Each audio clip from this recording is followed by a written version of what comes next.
Welcome to the 2022 HRUnite Awards. We are here in Rochester, Michigan at the Hemingway Room. Everybody say hello. Sold out crowd. People are already eating and drinking and being merry. 'Tis the season already in November. That's right. Favorite day in November, I tell ya. Want to say a huge shout out to several of our watch parties taking place, including one at the High Five in Grand Rapids. Hello, Grand Rapids. As well as another watch party. Arizona. Hello, Arizona. Why didn't they invite us, James? Next time. Next time. We're going to have to travel to another place. Rochester is a new location for us, so every year we'll rotate. Yeah, I love it. I love it. So this event could not happen without amazing sponsors and partners. So I want to give a huge shout out to our premier sponsor for HRUnite this year, which is Strategic Services Group. They're based here in Rochester, which is why we're showing them some love today. So Greg, we're going to invite Greg to come up. Greg is one of the amazing CEO, president, man of the hour. Yes. All right. All right, Greg. Well, tell us about the Speakeasy and a little bit about your sponsorship. Well, first and foremost, I appreciate everybody here today. It's awesome to see a lot of smiling faces. I absolutely appreciate everyone online taking a look. We have talking the mic to the virtual online. Hi, everybody. You can hear me now. So I appreciate everyone online, especially all the guests here today. It's an honor to be a sponsor here for HRUnite. It's been an honor from day one. And this is a little bit of sweetness here because this is in downtown Rochester. Our office is right up the road. So this is like a little home away from home, if you will. It's a nice little speakeasy. A friend of mine, his family owns the restaurant and the run up front to Relu. So I reached out to him and asked him for an opportunity to host this event. And so he was very gracious to open up his building, his business for this event because it's not open on Wednesday. So we're excited to be here. Well, thank you, Greg. We appreciate your sponsorship and providing all the drinks and great food. It's happy hour somewhere. We work in HR because there wouldn't be happy hour without HR, right, James? That's true. And another joke is it's HR with benefits, and part of the benefits is good food and drink. So we're all excited to find any reason to celebrate. So a little bit about what we can expect today. We are here today, both in person and virtual, to celebrate 28 HR Awesome nominees in 5 categories for this year's 2022 HRUnite Awards. Our 5 categories include the Ambassador Award, Community Award, Inspire, Purpose, and Talent Acquisition Trailblazer. So we're excited to be able to celebrate all of these 28 nominees. And we know you're excited and you want to know, did I win? Well, even if you didn't win, you're a winner. So for those nominees that don't walk away with an HRUnite Award today, you are going to get an incredible nominee swag basket thanks to our partners, Convivial Brands and Vaudeville. And I'm going to tell you, from nominees last year, they were like, I'm glad I got this. And some of our award winners were a little jealous. So those packages will be going out in the near future. So don't fret. Every day we want to celebrate you and the HR Awesome you bring to the organization and our HR community. So each and every one of you, James knows, if I could give everybody an award, you'd all be winning. And he said, this isn't participation trophy time. I call her out. He does. He keeps me straight. The names are in the envelope, already decided. However, there is a special surprise sheet that only Tina Marie has for the after event surprise. So yes, James knows me well. So I will just say that sometimes the 5 categories seem to grow like gremlins. That may very well happen. There may be a surprise award happening to somebody in this room or virtually today. Just saying. And there is a great audience here, so we encourage you to also show live whenever you can or start your next watch party. Fabulous. So today we are here to celebrate our amazing nominees and our HR profession. So I am duly excited and very pleased to be able to bring to the HRUnite stage an incredible human that I know. His name is Sean Lee. And Sean Lee, unlike most of us, is not an HR professional. Sean is actually, he's just a human, which is all good because we are in the people business. The other thing I just want to mention a couple things about Sean Lee. If you're familiar with TEDx Detroit, which just happened last week, Wednesday, which was one of the most incredible days of my entire life, because I got to spend it with my entire family, hanging out with Sean and seeing such a great day of inspiring speakers. It's really important in HR. It's been a rough couple of years. And I just think some days we just need to be reminded why we do what we do. And especially when I've read, and again, I don't vote. They won't let me vote on the HRUnite Awards anymore because everybody would win. But every single one of you, each and every nominee deserves to be recognized.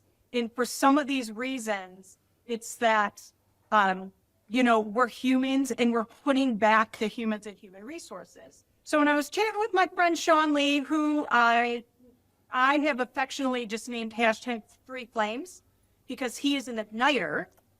We were talking about what he was going to speak about today, and he did an amazing Disrupt HR talk recently in Disrupt HR Lansing, and he was talking about the greatest resource is human. And so I said, hey, Sean, what are you doing November 2nd? Come hang out. We need to be inspired by a man that is probably one of the most incredible humans I have ever met on this planet. He's like, he paid me $20 to say that. He is a photographer, and not only is he an amazing artist, he is a connector and a collaborator of people. He is a humanitarian of the year for the Professional Photographers of America, which is an incredible honor. And I will tell you, if you were at TEDx, like I was sitting in the audience watching this video, talking about why Sean was nominated, you were trying, laughing, and celebrating that moment. And so we're here today to have a man that is doing good and bringing back good in our community to remind us in HR why we need to be in the people business and why what we do matters. So my pleasure to introduce Mr. Sean Lee. Setting the bar high. I right, always I thought know. my favorite Lee was Bruce Lee. Now apparently it's know. going to be Sean Lee after today. I know. So we appreciate you. Thank you so much. I don't know who she was talking about, but I will promptly write that check. Tell me who to make it out to, Miss Tina Marie. Thank you all, and thank you all for having me. You guys are human resource professionals, and I don't envy you, right? Because y'all deal with people every day. People, right? And then you have to maintain this level of professionalism, right? So you have to be what I call evergreen trees. Is that right? And evergreen trees, they stay green all year round, right? You never know what season that they're, right? Especially as HR professionals. How many HR professionals we got here? Is everybody in here HR professional? No, kinda. No, we got a mixed crowd of people. We got some construction workers in here or something. All right, Rock, talk to me. So what I'm going to do is I want to talk about our greatest resource, which is human. And the reason that I think I have expertise in this is because I just do, right? I am a good old-fashioned guy who just loves people. I just absolutely love people. I'm a creative. I am a photographer. And I was born and raised in the city of Detroit, okay? And there was a time, let me give you all this precursor to what we're going to talk about. And so I was the guy who, I was sick of everything, right? And there was a period of time in Detroit where they weren't picking up our trash. And I was just mad. And I was just ready to sail and go find something. I just wanted to sail and go find something, go build me a house out in nowhere land somewhere, not surrounded by people, right? And because I was sick of it. And one day, it dawned on me that if I'm not a part of the solution, then I am a part of the problem, right? So I got really, really, really proactive, and I started learning, and I started engaging, right? And so isn't it funny that I love people, but I wanted to run away from people at the same time, which is why I don't envy what you all do as HR professionals, right? Because you have to put your game face on every single day. Is that right? And so I started to engage, and the more I learned about where I came from and the people, the more I fell in love, even with the issues that they had, right? Even understanding that people have issues. So listen, we're going to jump into that a little bit more. I'm going to talk about our greatest resource being human. You have to serve people. It's just in me to give back. I am here The only reason I exist and the only reason that I am here is because people have invested in me even in my mediocrity. I'm going to say it again. There have been people who have invested in me even in my mediocrity, even when I did not deserve the opportunity. People invested in me when I was young and silly and stupid and didn't know what I had, didn't know what was in front of me, didn't know that there were pearls there. I was like the swine, trampling them underfoot and under mud, right? And one day you wake up, as you go about life and you live, you wake up and you realize that you have built something or gotten somewhere because people have helped you along the way, right? There have been people who have just along the way for no good reason or sensible reason other than that there is some potential or we just need to give them a chance. And it's something that throughout my career, no matter how big I've gotten, no matter how many boards I sit on, no matter how much I do in this life, it's one thing that I just never forgot. And so I feel that it's incumbent upon me that while I'm here to find those people who fall through the cracks and provide opportunity. Rock that? Rock that. Y'all gonna hear me say rock that a lot. Let me give you another precursor. It's not something I'm trying to say. It's just in me. It's my term for making life happen, all right? So here we are. Our greatest resource is human. Why do I say that? People invest in a lot of stuff, right? Land, right? Cars, houses, businesses, everything. Stock market, investments. Why? Because we're looking for some type of return. We're looking for something that builds up over time that we can actually grab back from it. I'm going to tell you that the greatest investment on planet Earth is the investment in people. The return you may not even see in your lifetime, or you may not even understand the return, but it's a return that never goes bad. It's an investment that never, ever goes bad. Not even, watch this, even if they never thank you for it.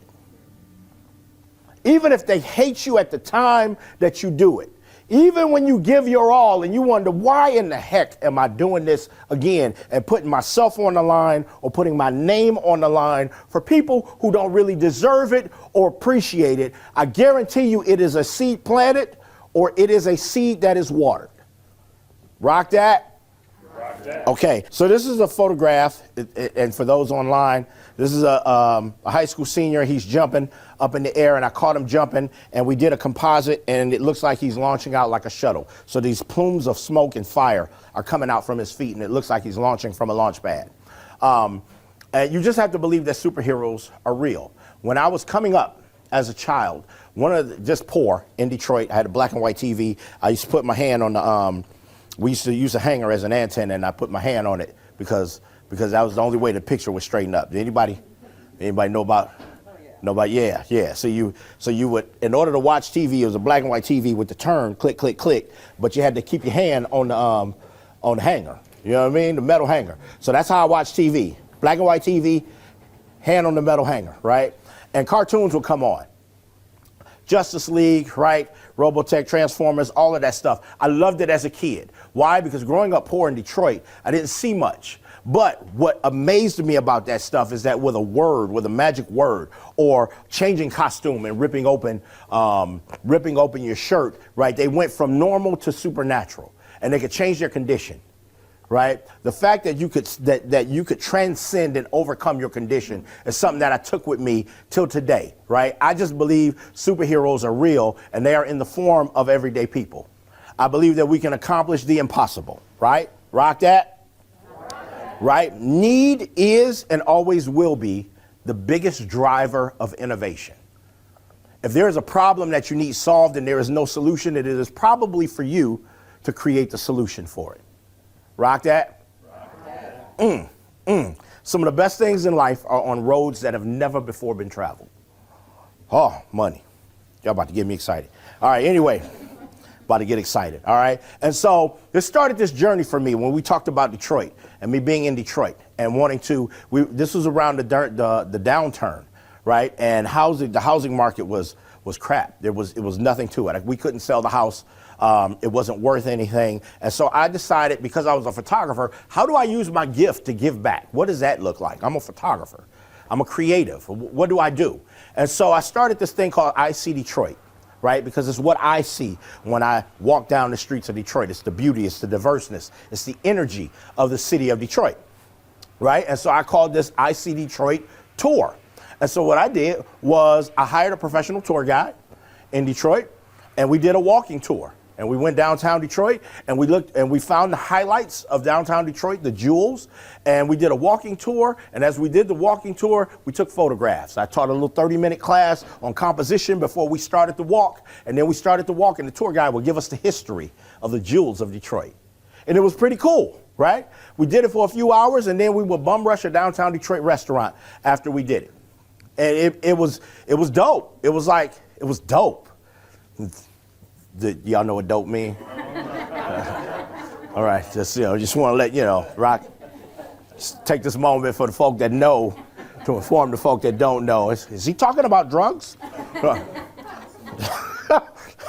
Rock that. But anyway, so that was my way of how do we bring people, because Detroit had a pretty bad reputation worldwide. Everywhere I traveled, everywhere you go, folks in Detroit, ooh, Detroit, you don't go to Detroit, you're gonna die as soon as you walk across 8 Mile, right? It was that kind of stuff, right? And so what we did was the walking tour turned into a bus tour. And it was called the I See Detroit bus tour. And what we did was we brought people who had never been to the city of Detroit before. We provided an arena for them to be able to come down. We taught a composition class. I didn't care whether you brought a professional camera, a phone, it didn't make a difference. Brought it down. We used all Detroit stuff. We used the Detroit Bus Company. For the bags, we had Better Made chips and Faygo Pop, right, and Vernors, and we used all Detroit stuff. Detroit people, Detroit Bus Company, and we brought people down, and we went on this bus tour of highlights of Detroit. We went to stuff like Eastern Market and the Heidelberg Project, and people photographed the city of Detroit. And when we were done, oh my God, this is the hottest stuff on the planet. When we were done, we went and bum rushed another downtown Detroit restaurant. And what it did is that people started coming from everywhere. They were coming from up north. We had people coming from Miami, people coming from Texas to come see the highlights and the jewels of the city of Detroit. The purpose of it was to get people to invest back in the city and to come back on their own without anybody telling them to. And that's what started to happen, right? And so we would do these walks and people would come and it became a social thing. People would come and we'd photograph and that was cool, but people started meeting people from other areas and they started coming downtown Detroit on their own, despite the reputation that Detroit had. And it was some of the hottest stuff on the planet. And so what ended up happening is I became more than just a photographer. I became this advocate, in a sense, for the city of Detroit, right? And so that's kind of how I started to build business. But it was authentic. It was like I wanted to give back to my city. And we would be downtown. There'd be homeless folk everywhere. We would meet them. We would meet them and shake their hands and take pictures with them. And then folks started bringing food for them and started knowing them by name, right? Because we don't throw people away. We don't throw people away. Why? I just felt that way because it could have been me, right? So we started this and we kept this going. And this bus tour turned into the 2013 thing that I did where people from all over came. And this is what I'm very proud of and what I love and what we work really hard at, is that we wanted it to be diversified. I didn't want to see all black folk. I didn't want to see all white folk. I wanted to see a mix of everybody, young, old, right? And every culture in between coming together and starting to learn about one another, right? And teach one another and laugh together, right? Because I believe that when you start to do that, your commonalities will outweigh the differences that you have. And you can start to really problem solve things. Now, I'm just a photographer, but that don't mean nothing because I'm a person.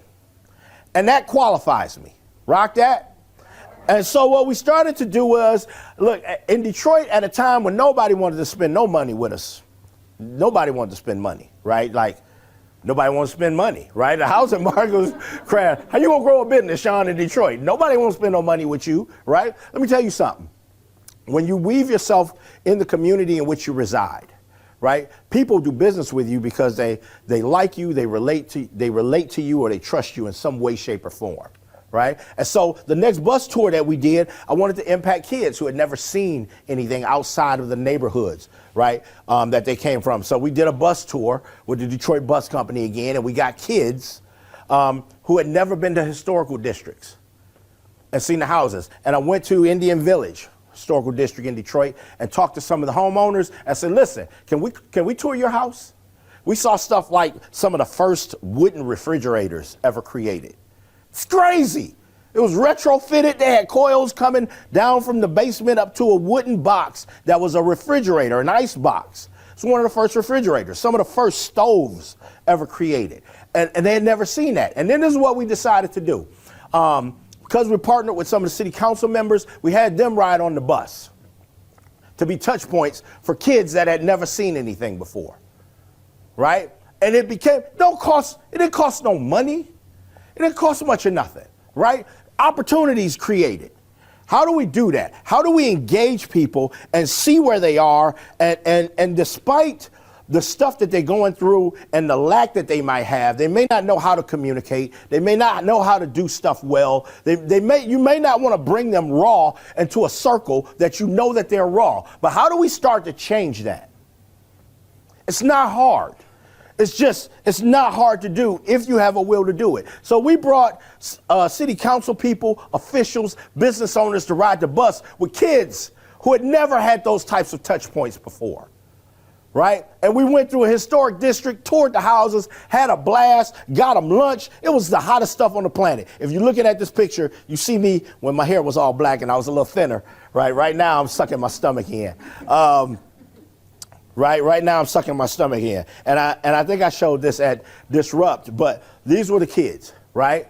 And the Detroit Bus Company had these old cheese buses, right? That was cool. They painted murals on them, right? And this bus was called Bettis because of Jerome Bettis from the Pittsburgh Steelers. And they put Wi-Fi on the bus. It was just dope. It was just a cool thing to do, right? And it had these touch points. And then these are the people on the bus. You see them right there? You see the lady up front? Woo! Right? They're like she was invested. Money rocked that, all right? And from there, started to invest in kids. I love the success of kids because I was one of those kids, right? And so the Crescent Academy School District, this next slide, let me go back, is me and my kids. And that was back before I had braces. So I had a big old gap in my teeth. You can see my tonsils through my teeth, right? But they were excited. You want to know why? Because I didn't go there to judge them. I didn't go there to punish them. I wasn't giving them their schoolwork. I went to do one thing, that's just care about them. All of them coming from different backgrounds, different situations. Didn't make no difference. I didn't treat anyone any different. They all deserved great opportunity, and I gave them my very, very best. Rock that. Rock that. Rock that. Money. Whew. I'm excited. How much time I got? Because I can talk. All right, somebody let me know. Rock that. So listen, let me tell you what this starts to lead to. This was down economic downturn in Detroit. And so we decided to do something innovative. And so I had this partner, Hodge Flemings, and I don't know, some of you all may know him. We decided to do Detroit's largest selfie. I said, what? What is that? What is Detroit's largest selfie, right? Everybody knows you either love selfies. Who takes selfies in here? Raise them high and claim it. If you're going to claim it, then claim it. Who has ever, let me change the question. Who has ever taken a selfie in here? Whether you were reluctant to do it or not, right? So one thing is sure, right? Whether you love or whether you hate selfies, something as simple as a selfie, everybody knows about it. Everybody does it or has done it in some way, shape, or form. So we did. How are we going to contribute to the bounce back of Detroit? I'm telling you, this is the hottest stuff on the planet. We decided to do Detroit's largest selfie, right? So we had Detroit digital. We had Detroit Digital Work Week. So that was a week of events throughout the city of Detroit where we had panels and talks and things of that nature. And we took this sign that cost probably $250, took it to every event, right? And so during that event, this was Detroit's largest selfie, if you guys can see that. We gathered on the steps of the DIA. So y'all remember when the city was in bankruptcy, they were talking about liquidating the Detroit Institute of Arts. And then we were like, no, we don't want to liquidate the Detroit Institute of Arts. So we partnered with the Detroit Institute of Arts and we did Detroit's largest selfie on the steps of the DIA, right? And it was February. It was a February morning. I think this was 2014. And it was 42 degrees. And if you know anything about Michigan, 42 degrees in February is wonderful. Oh my goodness, it was wonderful. And so we did an all-call. We didn't know how this was going to turn out. And we brought that sign that was spent $250 on. And something amazing happened. Every local news outlet came out. Every local radio station came out for Detroit's largest selfie. I think at the time Ellen was doing something around the selfie and the Oscars, and everybody came. It was crazy. It was crazy. They were like, hey, they want to liquidate the DIA. No, we're not going to liquidate the DIA. We're going to do this selfie. And I was the photographer. Money, it's the hottest stuff on the planet. Y'all not ready. So I got my chunky butt up on a ladder. Right? And we were getting ready to do this selfie that was going to mark this place and time where we were excited about our city when nobody else was. And we were excited about the people when nobody else was. And at the last second, I had an idea. The Channel 4 guy was there. Channel 7 guy was there. Channel 2 guy was there. I had all the cameramen come get in the picture. They were right there with me filming. I said, get in the picture and take your big camera and point it at yourself. And that's what they did. They all got in the picture. And they pointed the camera at themselves. And the one guy was shaking like, all right, hurry up, dude. Take this photo. Right? And every news outlet. And what happened is we ended up reaching 1,500 people that week. The online reach was 8.2 million people. Something as simple as, right? How do we engage the city? How do we engage its people, right? Is the human resource. The idea and the want to do good is the resource. We don't need much money. We just need a want to do it and to creatively engage and ask people for their help to make a difference. Rock that? 84 media outlets. One of the dopest stuff on earth. I was going to play this, but I don't think I'm going to play it. Is it playing? It's not playing. All right, rock that. I might play a little bit. I'm going to play a little bit of it. Is that all right? So, because I'm a photographer, long story short, well, never long story short with me. I'm sorry. That was not the truth. I started this conference, and it's called the Rock That Conference now, but when we started it, it was called CAS. And I had a crazy idea, right? People in my industry in photography were tired of folks selling them stuff.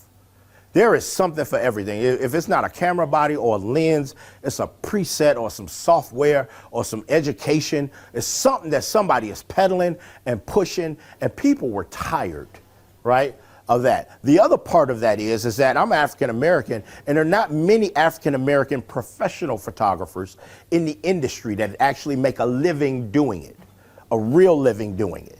And they didn't have resources to buy all of this stuff. Not only that, they didn't know where to start, right? And so I decided that I wanted to do something. I wanted to bring the best of the best instructors worldwide here to Detroit for 3 days of instruction and partner with some folk to put on some education. But not only that, what I wanted to do is I wanted to make it free for anybody who wanted to come. I talked to all of my speakers who are worth their weight in gold when you talk about education. These people get paid thousands upon thousands of dollars to speak and to teach and to train worldwide. And I said, I need you to come to Detroit. I need you to speak for free, and I need you to pay your way and put yourself up in a hotel. And they all, every single last one of them, agreed because they loved the mission and got behind it. My sponsor, I said, listen, I want to do this conference. I want to do a 3-day conference. I don't want it to be cheap. I don't want it to be flimsy. I don't want to spare any expense. We brought in those speakers. We had an amazing school. We did it at Schoolcraft and at the Sheraton Hotel, the best rooms that they had. We also had buses and motor coaches go downtown Detroit and do education 3 days. Some of the most amazing time ever, absolutely free. They footed the entire bill for people to be able to come for free, right? It was, to say the least, crazy. Sean, you have lost your mind. In a photography industry that don't even have many black folk in it, you as a black man is gonna bring all of these speakers to your city, Detroit? You gonna bring them to Detroit for free? Are you crazy? And then you want a sponsor to pay for everything? Nobody makes no money. Nobody makes any money. We are going to invest in people. And they got behind it. And it was explosive. It was absolutely explosive. That is part of this video. I don't think I'm gonna play it. I'm gonna play a little bit of it. Has anybody started? You just started. You didn't have any help, nobody to reach out to. You just started doing stuff. You saw a commercial, you went and bought a camera. You didn't know if it was the right one. You didn't know if it was the right lens. Is there anybody out there like that? I love working with new photographers. I mean, that's me. It's a constant reminder of where I started. Sometimes people, they're so far gone in the industry that you can't bring them back or home them in. It's just my way of basically trying to influence the industry in the right direction. Okay, so we're gonna start with an exercise. When people walk in somewhere, they want to feel like they belong. They want to feel like they're understood and that their needs are being met too. What Sean was hoping to do is to continue to raise the level of photography, to continue to raise the level of education. It's about making everybody the best that they can be. For the sake of doing something that's greater than us, community means something. Y'all hear what I'm saying? And I'm emotional because this is my heart. There's been a lot of hard work put into this. My ultimate goal is for you all to be able to make your way out of a situation and be successful in photography. To be able to open up your own business and still be successful. That means something to us. And just the fact that we're diverse, we wanted it to be diverse. When you don't see anyone that looks like you, then it kind of feels like, well, maybe that's like a closed group or a club that I can't be a part of. You know, when I went on the board, I was one of the few women. Now out of our 13 members, I think there's 5 of us that are women. When they see people that look like them, it seems much more attainable or reachable. When you say, well, if that person did it, I should be able to do it. They're no different than I am. If you had unlimited funds. Good morning. How many of you, this is your first time to the city of Detroit? All right, so I'm gonna let you know that you're coming at a very special time. Detroit, 1, 2, 3. Rock that. All right, get them cameras ready. Let's turn I want you to create something compelling. 2 concepts, a macro and a micro. These are small exercises that are gonna help you to see big things. Your job is to make a subject look as good or better than what they are. Pose you, shoot you, light you, boom, now change you, pose you. It's a communication between us. It's a relationship, as weird as that sounds. Like, I'm making her feel comfortable, I'm capturing her natural beauty.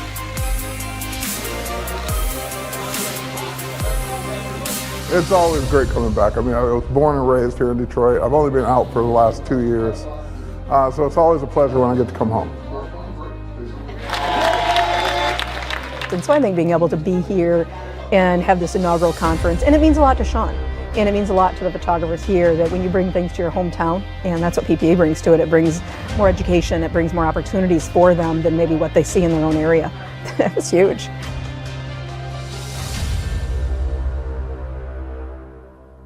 So it's every touch point.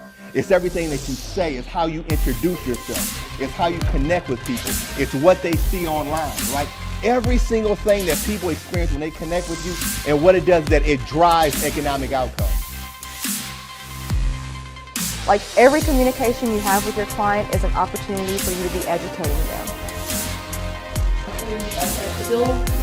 You know, you can't expect your clients or your peers to respect you and to treat you like a business if you aren't respecting yourself and treating your business like a business. This is important. Correct everything that's wrong. What's left is what's right. Your viewfinder is your palette. So in the industry that you're in, you need to really think and reimagine how you can take that business and that idea to an entirely different level, right? Because again, it's your opportunity. Missed opportunities? We can't miss opportunities. You got to get religious about your perspectives and how you approach them.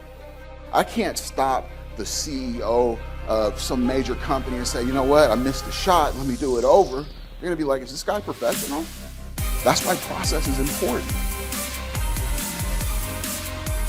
There's a motivation that's needed to keep going until you start to see fruit. All of those types of things that I think a photographer needs in order to thrive and become successful, not only in photography, but business. That led to this partnership with the Professional Photographers of America, right? Professional Photographers of America is 150 years old. They are the photography industry. They have 33,000 plus members in 54 countries. It's 150 years old. Like I said, it's been white for 150 years. And so here I come, right? Here I come. And I say, hey, we need to really diversify things.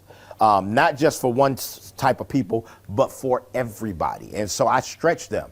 They put me on the speaker selection committee. And I was responsible for finding diversity that was really, really strong, really, really good at what they did, but also diverse. Right, and we started to diversify the speaker lineup for their major conference, which is 10,000 people annually in different cities around the nation, right, every year, called Imaging USA. And we started to diversify their speaker lineup, and it was some of the hottest stuff on the planet. They were introduced to new stuff, and then the people were like, I'm tripping, Sean, because I ain't never been on the stage this big before. What is happening right here?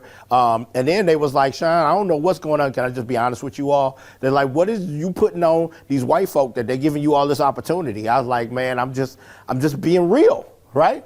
Honest and upfront. And we are serving people, no matter who they are, no matter what they look like.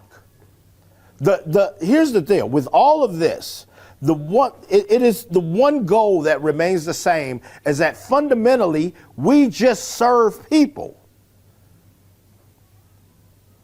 Right? We just serve people. What is best for people, for society? One day, God willing, I'm going to be 90 years old and svelte. You know what I mean? Right? But then what do we pass down? What society do we give the next generation? What does that look like? I don't know about you, but I need the next generations of kids to be smart and to be strong and to be able to sustain what we've built. We need to give a foundation to these folk so that they don't squander it. Like, I feel like that's my job. Because if nobody had invested in me, I would be the guy, because here's the deal. Whether we invest in them or not, they're going to lead our tomorrow. And whether they do a good job or a bad job will depend on what we invest in them today. So I am just of the mindset that if I'm going to do it, I'm going to give you my very best. We just going with money. That's what we going to do, and that's how we going to do it. Am I the smartest? No. Am I the thinnest? No. But I'm a close second, right? Rock that. You know what I mean? But I'm going to give you everything that I got. I'm going to lay it all out on the table. And for people, I will fight for them. I will fight for them more than I fight for myself.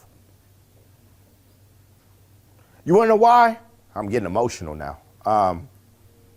I know what it is to be devalued, to not be considered. And so I think it's the birthright of every person to be great.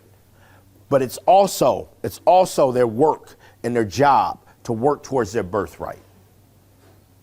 And if we can encourage people and pull them up and not throw folk away, because we'll give people a chance. We'll give them a chance. That's strike one. Strike two. Strike three, I'm kind of done with you. That's it, right? That's it. But what if fourth or fifth time is what it takes to actually turn stuff around, right? We don't throw people away. Rock that? Okay, I'm not gonna get preachy. All right, rock that.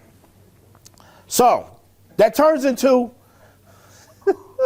the Rock That Conference, right? So now y'all know why I say rock that, right? And so it grows. CAS grows. It becomes Exposure 101. And then Exposure 101 becomes Rock That, where it's a regular thing now. That we bring photographers here. The plan is that we want people to invest in themselves. But the plan was to slow the boat down slow enough to give people a chance to run and hop on it, right? Then we speed up. Now, we want you to invest in yourself. We're not giving you free all of the time because, no, that's not how this is going to work, right? I want you to invest in yourself, but we're going to bring you the best of the best. We're going to give you our best. It is not going to be junk, right? We curate everything. And so that's what this turned into. And I said, well, we're doing this. How do I impact? If I'm bringing all these photographers from around the nation to Detroit, how do I still continue to impact? Because there's always need. If you look around you, you're going to find some need, right? And you all are HR professionals. You guys probably have the biggest job security that there is. See? That was a joke. Y'all supposed to laugh. All right. Somebody always needs something, don't they? Right? Nobody goes to work and be like, ooh, they don't need me today. Let me turn around and go back home. That never happens. I can only imagine. And so when you look around, there's always need. And so how do we help it? And so partner with the NSO, Neighborhood Service Organization, which does an amazing job at servicing our homeless population downtown Detroit. And so on the third day of our conference, we have motor coaches, buses that take photographers all downtown Detroit. We are everywhere downtown Detroit photographing everything. We have a separate set of volunteers that partners with the NSO, and we go serve them brunch. We have catered in brunch. And we don't just do regular brunch like we don't do, we don't do food from the cafeteria, right? We cater in real meals. We make sure there's enough for everybody. There are 160 residents of the NSO Bell building, and we cater in food. We have a blast. We go through training to make sure when we engage people, we are not offensive. We don't look down at people. We treat them as equals, right? And we go and we serve with our whole heart. Money is some of the hottest stuff on the planet. It is the stuff that drives me. I'm getting emotional now. Rock that. Rock that. Yes. And this is what we do. Can you all see this?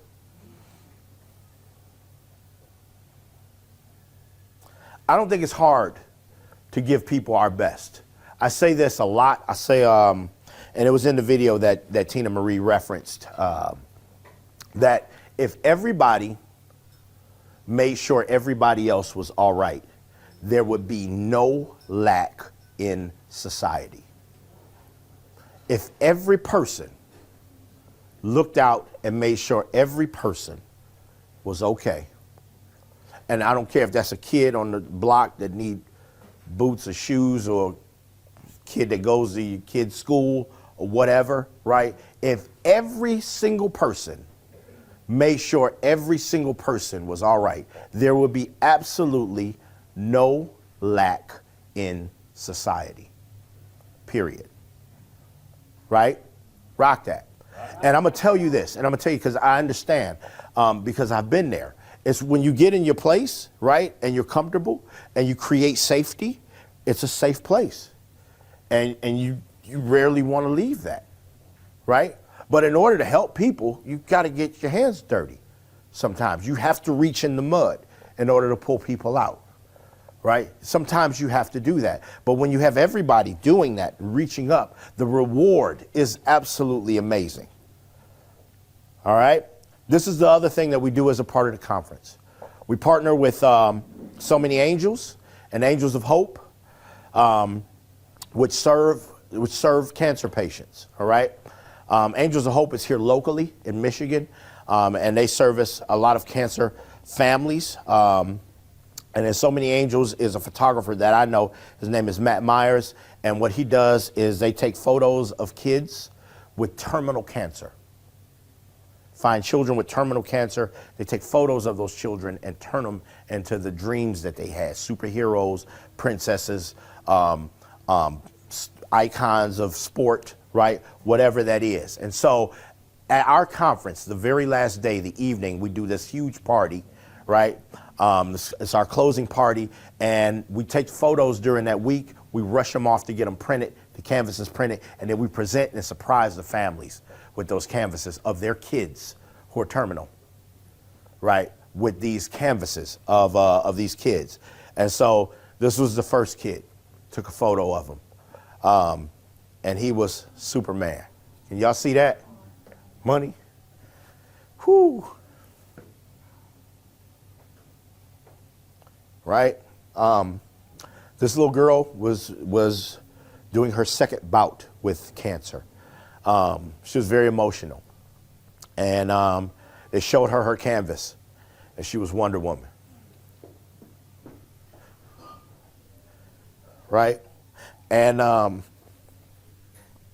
this family, you see dad is crying. Dad is a crier, and I'm a crier too.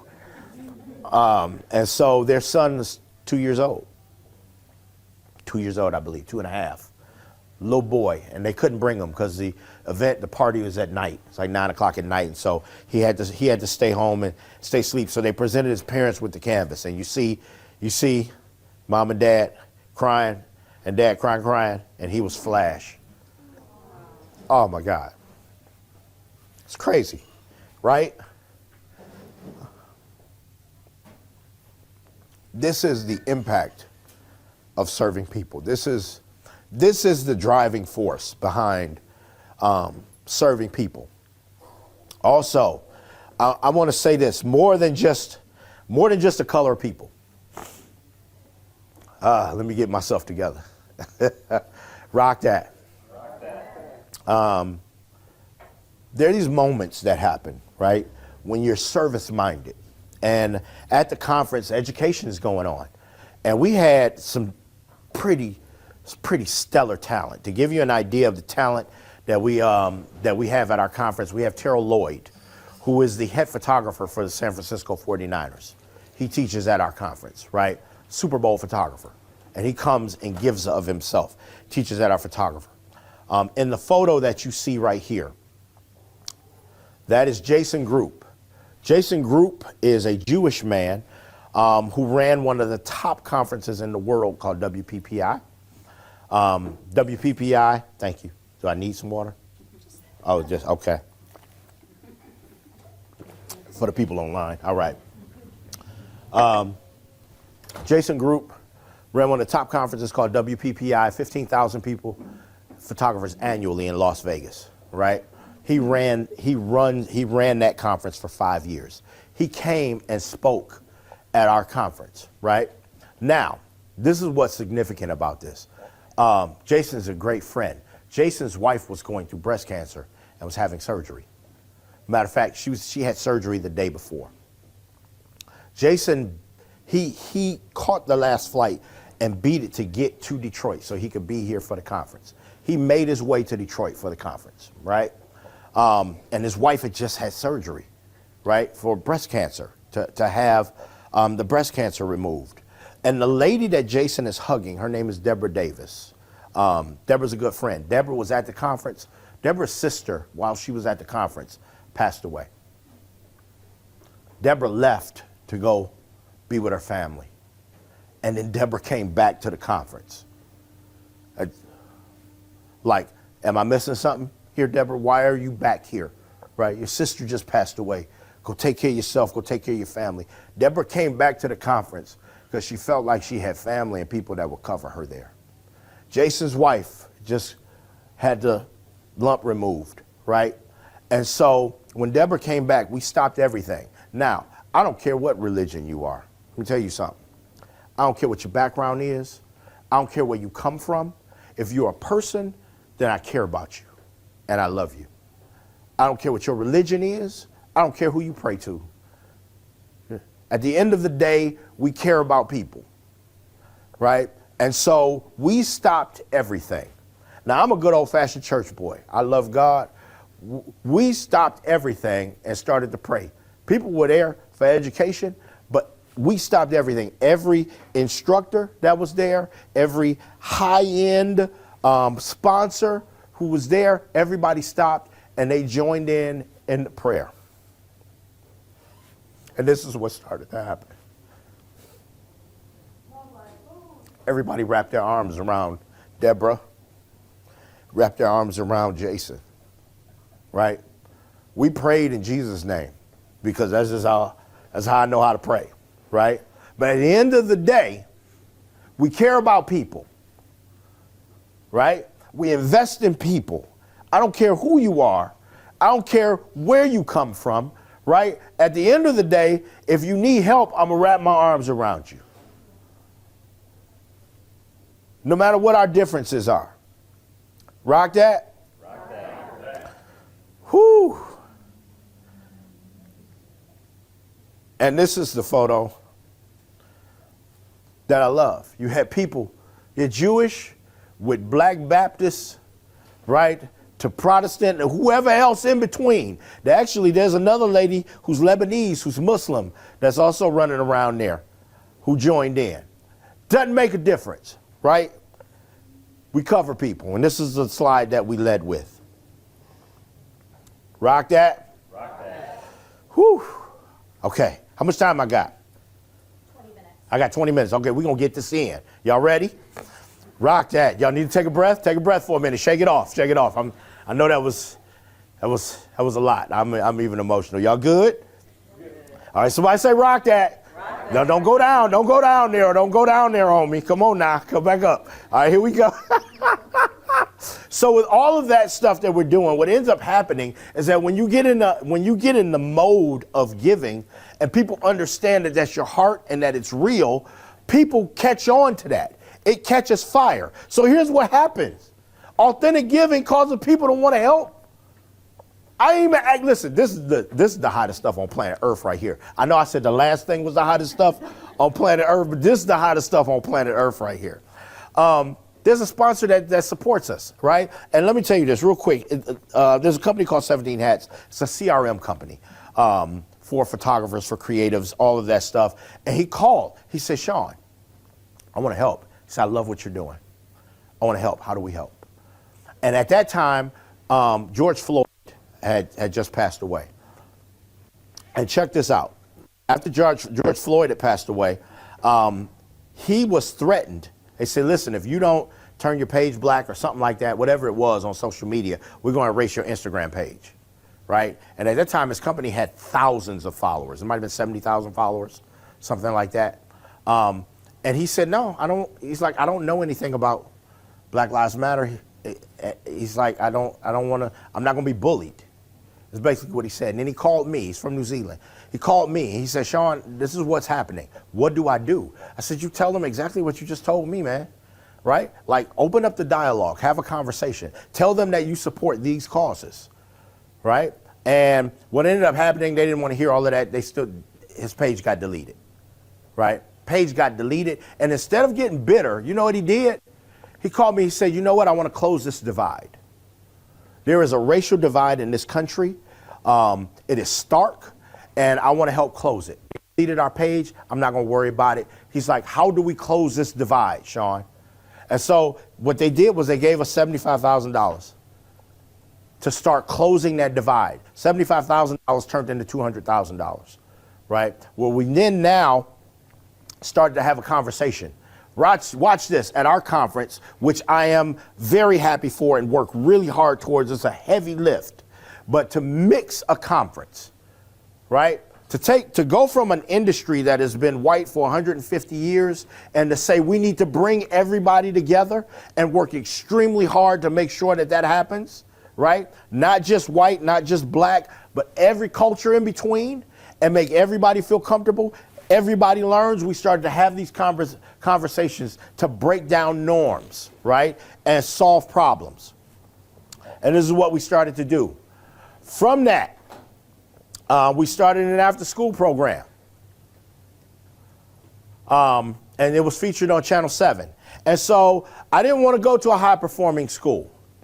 So I wanted to find a school where they were bottoming out of everything. No investment in them. Teachers didn't care. Administrators weren't investing in them, didn't care. Kids were failing. Kids were skipping school. We went to that school and said, we're going to do an after-school program. But not only are we going to do an after-school program, we're not just going to do it for a few weeks. We're going to do it for the whole year. We did a program for the whole year. And then not only that, when we came, we brought catered lunch, right, to make them whole. We partnered with Southfield Mental Health, which is a mental health agency.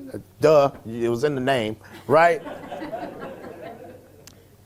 Brought them in to do assessments and to help with the kids, right? Because anytime you bring one thing and there is a need, there's probably needs across the board. And you all might know that being in HR, you probably can't solve one problem. You probably have to solve a bunch of problems in order to make somebody whole. And so that's what we started to do.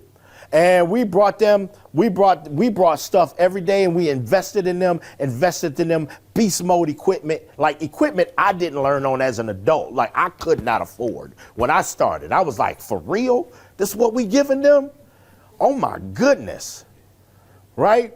And we started to invest in these kids. And now let me tell you, these kids were walking across drug-infested streets, right? Homelessness. There was a clinic, a homeless clinic on the corner, right? Needles on the ground. Didn't have money for buses or anything else like that. Had never been outside of the area that they were in. We went there, and kids that were failing, we went there and said, hey, we know you smart. Here's your opportunity. And we challenged them, and we gave them our best, right? Rock that. And that money, money, this is the hottest stuff on planet Earth. I don't care what you say. This is what we did. And this is part of the reason I got Humanitarian of the Year. And this was the Rock That Give Back that we started. We took those kids ultimately, we took a couple of them to Atlanta with us, where we gave them more beast mode cameras. And awarded them money. And so I'm with those kids even today. As a matter of fact, I personally challenged them. I told one of the kids who was just playing around, I said, listen here, for every A, I'll give you $2,400. Whew. If they get all A's money, it's going to be, but it's worth it, right? So for every A is $2,400. I said for every B it's $500. So you get no money for C's, D's, or F's. None. And I said, you cannot have a D. If you get a D on your report card, you get no money whatsoever. None. Whew. I hope they perform. It's worth it, right? Rock that. It's not hard to inspire. It's not hard to give back. It's just not. This is easy to do. Guess what? I'm just a photographer. Money rock that. With a wheel. That's it. And I'm svelte.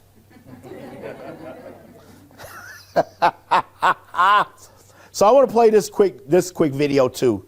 I'm not going to play much of it, but this was the award ceremony in Atlanta.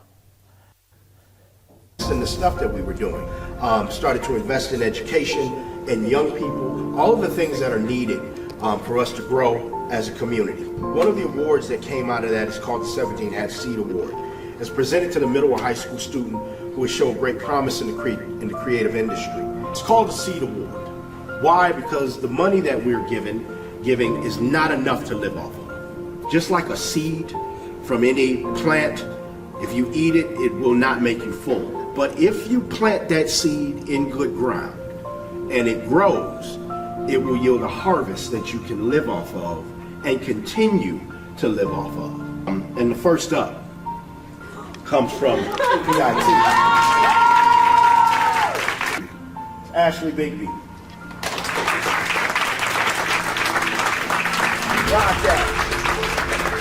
Yeah. Accolade.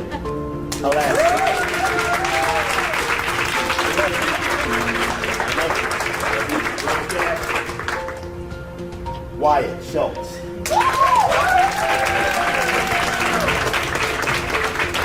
Yeah, students, here's what we're going to do. Scott has given you all, how long is it? 1 year? 1 year. 1 year memberships to PPA. Ooh. All four.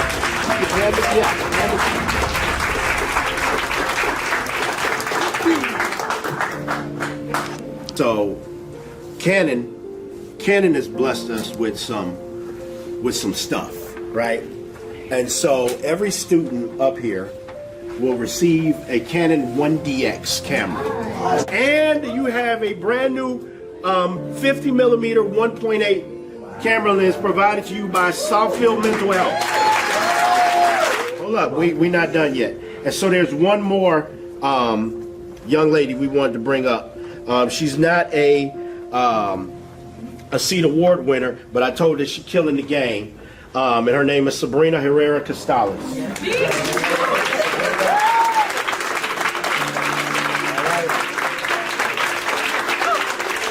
We now have a camera bag with a Canon 1DX camera, the 50 millimeter 1.8 lens. Golly.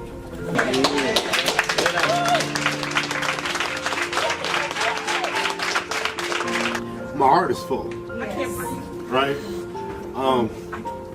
Because this is what we set out to do. I believe to my core is that you just give of yourself to people, right? I want to be able to hand down an industry to the next generation that is not only great at creativity, great at photography, but we need them to also have a spirit of give back and understand where things come from and investing in people, right? We need these folk to be the next leaders of our society, to be the walls of our society, to be the ones that lift people up, right? And our future will be invested in them. And what we invest in our kids today is what we will get out of them tomorrow. I believe that to my core. And so this is why we do this. My expectation for you all, to my young folk, my expectation is that you will be successful. You better be successful, right? There is no doubt in my mind. Matter of fact, there is absolutely no doubt in my mind that you all will kill the game. You will be the next generation of creative professionals that will change the world. But I also want you to be the ones that give back, that look out for your neighbor, that be the leaders of society, of community, that we need you all to be. And if somebody is giving you something, make sure you reach back and pull people up. Lift each other up, right?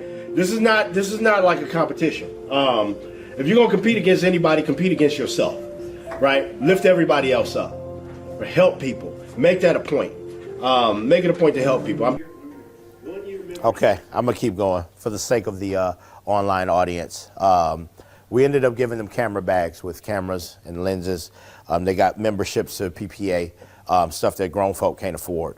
We gave them all of the resources that they need to be successful. Not only that, we partnered them with professional photographers, beast mode, professional photographers from around the nation that will also mentor them and keep them going. So some of those kids have also gone to college already, and they have mentors with them to help them guide them through that process, right? Help them learn and grow, and then be there with them through all of that other stuff that life brings about. Rock that? Rock that. Money. We also invest in photographers locally, right? So we gave a couple of $5,000 awards and a couple of $1,000 awards to local photographers who had started their business, right, and launched out. And so this particular lady was a single mom, 4 kids. She was a teacher. She launched out into photography full time. She's seen the ups and downs of business and entrepreneurship and how all of that went. And she had started to sustain, and she was building, and she was growing, and she had some tough days.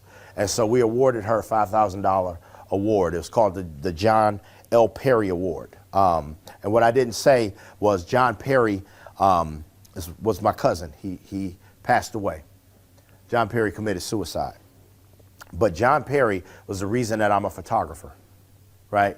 He gave me one day, just gave me a brand new digital camera. Back when digital cameras first came out and they was high as a kite, he just gave me that camera. Didn't see where my career would be, didn't know who I was gonna become. He didn't see any of that. He just gave me a camera, right? And it sparked something in me, right? And so my career surpassed his, and we never talked about that kind of stuff, but I was always grateful and I always honored him. And so this is the John L. Perry Award that we award every year to somebody who is passionate, who is working hard, who may not have all of the resources, but is not making excuses and making it happen.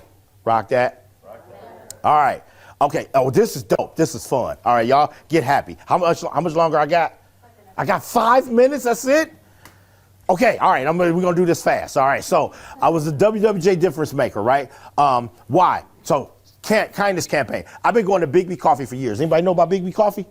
Right, rock that. Somebody said, woo, like y'all get it every morning. Is he every morning person? All right, rock that. So I go to Big B Coffee for years. And so because I love people, right, just giving will change an atmosphere, right? And so I will walk in the store and I'll just buy for everybody in the store. I'll just start buying for people in line. It's amazing how it will turn people's day around, how it'll change the atmosphere, and it'll be bubbly and effervescent, and everybody will be talking and woohoo, oh yeah, right? I've been doing it for years, right? So y'all might not know, I used to almost be 300 pounds. I know I'm super skinny now, but don't, you know what I mean? Don't worry about that. And so I used to be 300 pounds. I would go to Big B, and I got serious about getting my health in order, and so I wouldn't buy coffee because it was all full of sugar. So me and the barista got behind the counter, put something together with sugar-free, lactose-free, all that stuff. They launched it out, right? So for years, it's called the Shawnee Bear, whatever, right? And so I started doing it, and then I would just buy for people. I'd go in the store, buy for somebody in line, didn't matter. They didn't have to thank me, right? They didn't have to like me. Some folk got an attitude with me for buying their coffee. They still drank the coffee, though. I don't understand that, right? But it's okay, right? It's okay. And so watch this. This is where you can innovate. This is where you can innovate. You can give back. And so had this relationship with them for a long time. Had a conversation with Big B Bob and Mike McFall, the CEOs of Big B Coffee. I said, listen, I want to innovate something, right? I've been doing this for years. They say, we know, Sean, we've been watching you.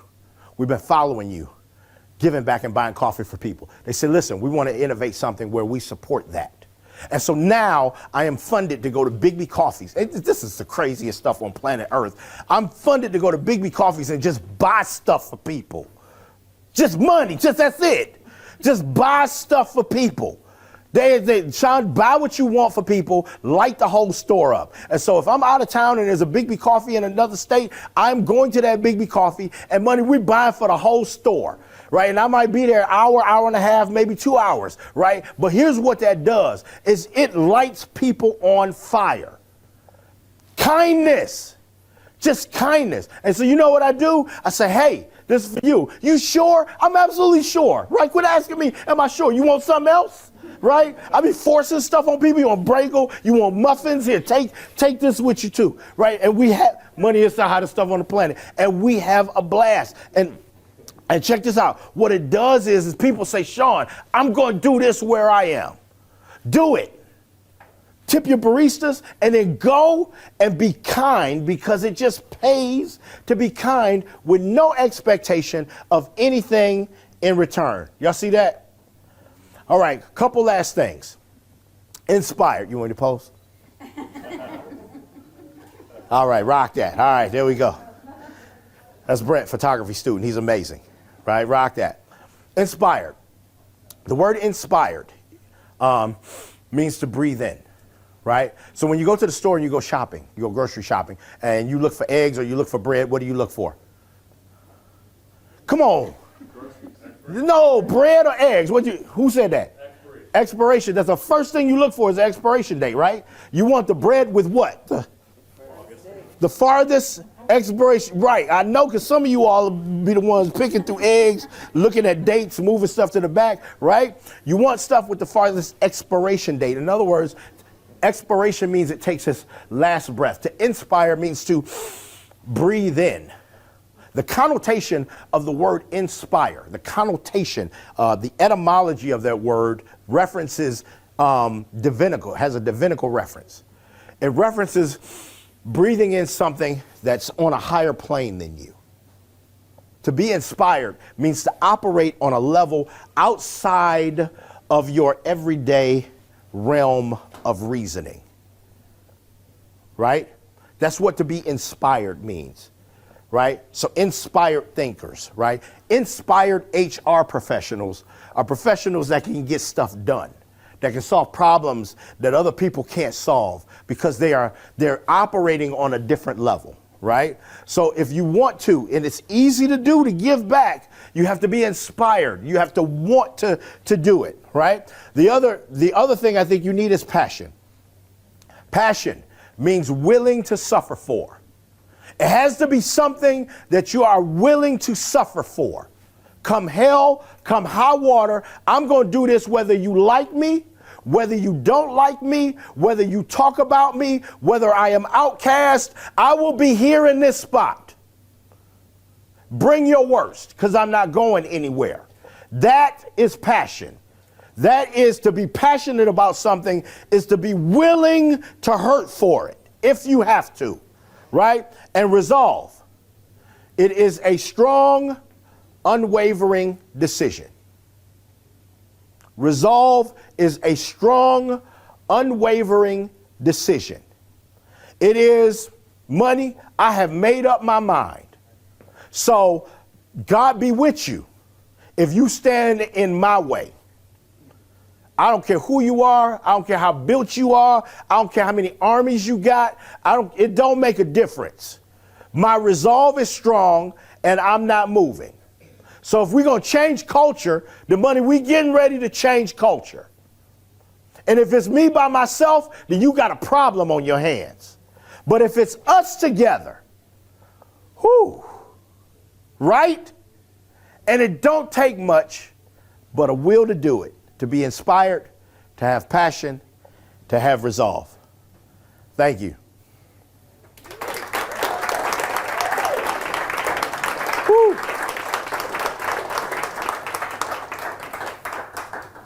Thank you. Rock that. Nice job. Rock that. Thank you. Sean Lee, everybody. You're getting us emotional. Tina Marie's grabbing a little token of appreciation.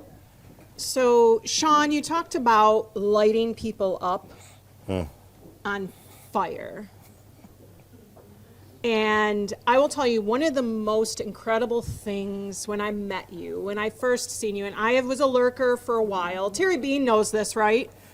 I was a lurker watching from afar of you bring people of all parts of our community together and how you lit them up to inspire change. So my friend, such an incredible human. My son taking pictures virtually, you can't see him, he's running around. My son is one of Sean's photography inspired students. He invited my son to be part of the TEDx Detroit photography team, and my son mentored. And I got to see TEDx from a view nobody else gets to see, which was absolutely amazing. But I got to witness what happens when you light people up and inspire them to make things happen. So I was going to call this the Sean Lee Award, but I really think because you're #3Flames that we now have the Diversity, Inclusion, Belonging Award that will happen every year on HRUnite. First award nominee is Mr. Sean Lee of Sean Lee Studios. Wow. So, whoops, don't drop it. Don't drop it. Oh, wow. So the work that you do in the community. Wow. The fact that you are bringing in creatives together in all parts and having diversity is inclusion, right? You're making change. Wow. What better way than to celebrate that with a non-HR professional first, but you, because you inspire me, you inspire all of us, which is why I asked you to be here today to share that message. So all he's saying is, wow, ooh, I got Sean Lee speechless. Sir, any few words? I'm emotional. Thank you. Well, I love you It as means- my brother, as my friend, and as a person that's changing the world and inspiring students like Brent and my son and other people, the future of our community. That's the legacy you bring. And if this is one way for me to commend this today, and then future will be honoring this every year, and you're the first, and you get to help me Wow. pick next year's. Wow. Just saying. Wow. Rock that nation. I'm honored. I am honored. I am truly honored. Thank you very, very much. This is my heart is full. I don't know if y'all can see my tears welling. I got him to my cry. eyes welling up. I won. I'm just kidding. I am. I tell you, I will cry. I will cry in a second. I don't care. I don't care what nobody think. I will cry in a hot second, money. Yeah, and don't worry about it. It don't make no difference. I feel real good about myself. This is an honor to lead this. I thank you for thinking so much of me in doing this, and so thank you all. I appreciate it. Thank you, HR professionals from HRUnite. It means a lot. And thank you, Tina Marie. I appreciate you. Thank you all. We'll Thank hug you. later. You rock. You rock. Can I get All a right, hug? rock Can I get a hug? All right. All right, this so- lighting and igniting makes me want to have a cigar later, just to celebrate in your honor. So that is one of many surprises. There's a couple other before we get to what we all came here for, other than I'm ready to go, thanks to Mr. Sean Lee. But I'm going to start off and intermingle some of these awards. We do have 5 awards categories. And if you do follow HRUnite on social media, over the weekend, I'm going to say I was a little late, been a little busy, friends, HRing. But the HRUnite LinkedIn social media page celebrated every nominee. And what we did is we asked individuals, those that know these people in the community, to tell us what they really think of you. And we got some really nice, kind words. So as we announced the nominees in our 5 categories, and then the secret other categories, there's more, friends, there's more. That one of the things we want to do is we just want to take a moment to celebrate you, our 28 nominees, and from the people that see you, because we get in the trenches and we're doing work every day, and sometimes we forget we're making a difference. But these are the people that this is how we're seen to others in the community. And it could be your coworkers, it could be your spouses, it could be James Reed. It doesn't matter. There's people out there that mention it. So I'm going to have my phone. Oh, James is multitasking there. I'm going to have my phone, and James and I are just going to go live on social media and just start pulling some of these really cool things that people had to say about you. And you were tagged in it. So if you're one of these nominees, hopefully you went out and seen what people said about you. If not, I get to make stuff up. And James and I can get really, really creative about some of the things, because you know how social media is. James is an attorney. He has ways to find out all the good, the bad, and the HR awesome in all of you. We have resources. We do. Human resources. Human resources. Okay, so I'm going to start off by, this is our fourth year HRUnite. I'm looking at Laura. 4th year, James. We've been doing this for 4 years. Year. And we have a category called the Advocate category. So these are individuals that you can't nominate, but you get nominated through indirect ways. It could be through people singing your praises as an HR service provider. It could be you've phoned a friend and you've done some things to help individuals in the community. So what I do, because again, I'm active on social media, when I see these tags about, wow, thank you so much for all you did. You helped me open that door to get a job, or you were that phone and HR friend when I needed it. I kind of put those in my secret HR files. And from those, we have the advocates. So this is not a public category, but we've had advocates in the room. I know several of you that have won advocate awards before, so I want to celebrate prior nominees. And then behind here, we have secret stuff. I want to announce our first advocate winner, Mr. Chris Johnston of Highland. Whoa, whoa. So, unbeknownst to Chris is actually an actual nominee. You have to come see. Yeah, there you go. Everybody meet Chris. Hello, everybody. Chris is a service provider, but he's an advocate. And there's been many times Chris has been a phone a friend. He's part of our Ann Arbor. Okay, we're being yelled at by tech. Our Ann Arbor HRUnite community, and has always been a phone a friend. So some of your friends in that community have reached out and said some kind words. One of them did nominate you, which I don't vote on that, but I vote on these. So Awesome. anyway, so thank you for being a partner and advocate and a phone and HR friend for many of us. Thank you. Oh, let me finish by saying, rock that. All right, he says rock that. All right. So we're going to be, sprinkling some of these advocate awards in, and there may or may not be, I don't know, a couple other new categories. But, all right, James. All right. So let's start with our first category. Since I cannot count or alphabetize, somebody had to put these in alphabetical order. So to make it easy, we are going to start with the ambassador category. So James, tell us a little bit about the ambassador category and who our nominees are. Of course. Well, this award recognizes an individual who is tirelessly volunteering their time to promote the HR community in one of many HR associations globally or in a college, university, or community program that promotes professional development. And we have a drum roll for 4 nominees. Woo! And I'm scrolling social media right now, so. Number 1, Jeff Palkowski, the University of Wisconsin-Madison. Wow. Yes. Mr. Sherm himself. Kristen Davidson, Consumers Credit Union. Woo! Susan Barbie, Grow Forward Coaching and Consulting. And Jenna Kashchiva at Rakatech. All right, so I'm going to go backwards as I start to share some things. So in regards to Jenna, Eric Kershat, friend of ours, HR Hot Seat, partner of the HRUnite community, he said, "You deserve the recognition, and HRUnite offered the perfect platform for it." So Jenna, sounds like Eric is one of your fans, so we're going to commend you. Jeff Palkowski. Many people said some things, so I'm going to read this.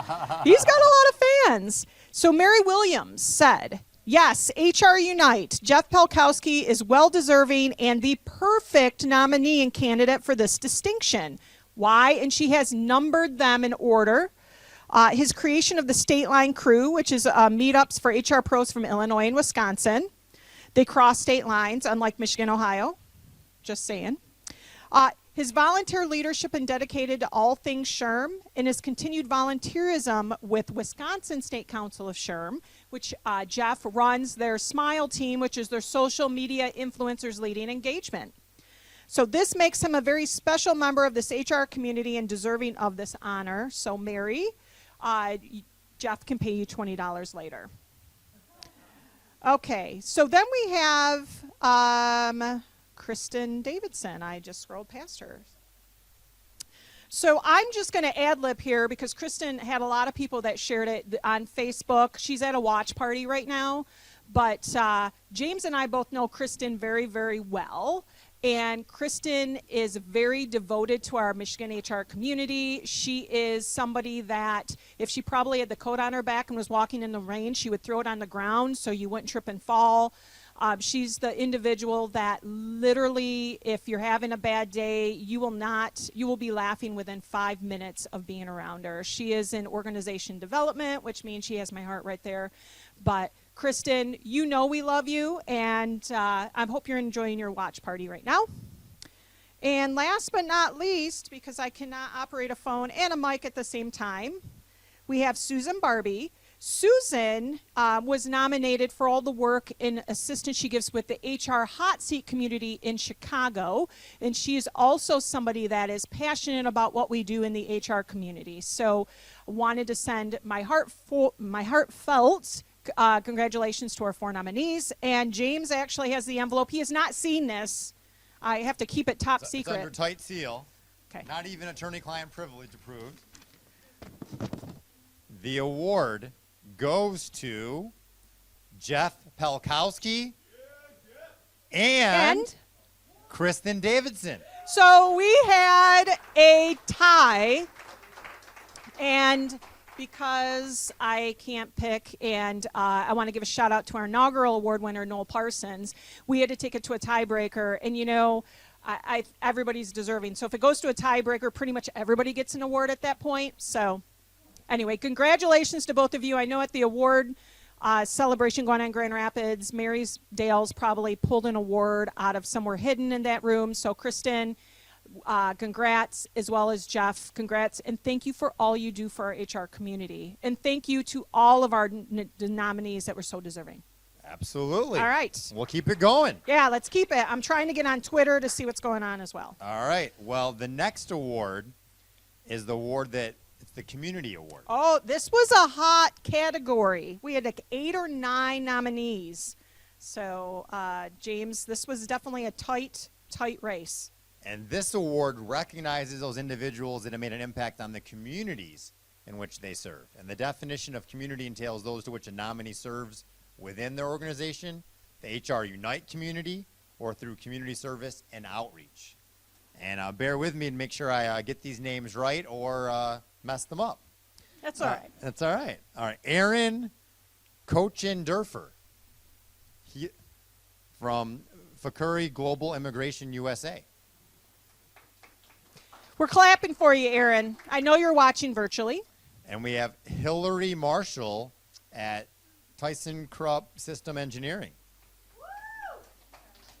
Woo! Got some fans in the room. Barbie Winterbottom, the business of HR. And Barbie is joining us. Hopefully she's able to join us virtually. I know she had a little bit of some medical things going on. We hope you're on the mend, Barbie. Absolutely. And Bruce Waller of Armstrong Relocation. Woo! Mr. Sherm, Texas, by the way. I like it. Devin Graham, Southwest Autism Research and Resource Center, also known as SARRC. And Devin is part of our Arizona Watch Party. Crystal Nichols, T-Mobile. Stephanie Dieter, YMCA of Southwest Florida. All right, so before we open the envelope, let me go back to finding, this was a big category. So I'm going to start with Stephanie. So Stephanie is an HR veteran who gives her soul into everything community and HR related, a true HR gem and human, so says Liz Kottner. All right. That's purpose category. How did I miss? I'm missing some of the community people. I'm just going to have to start making some stuff up. Hopefully it's all good.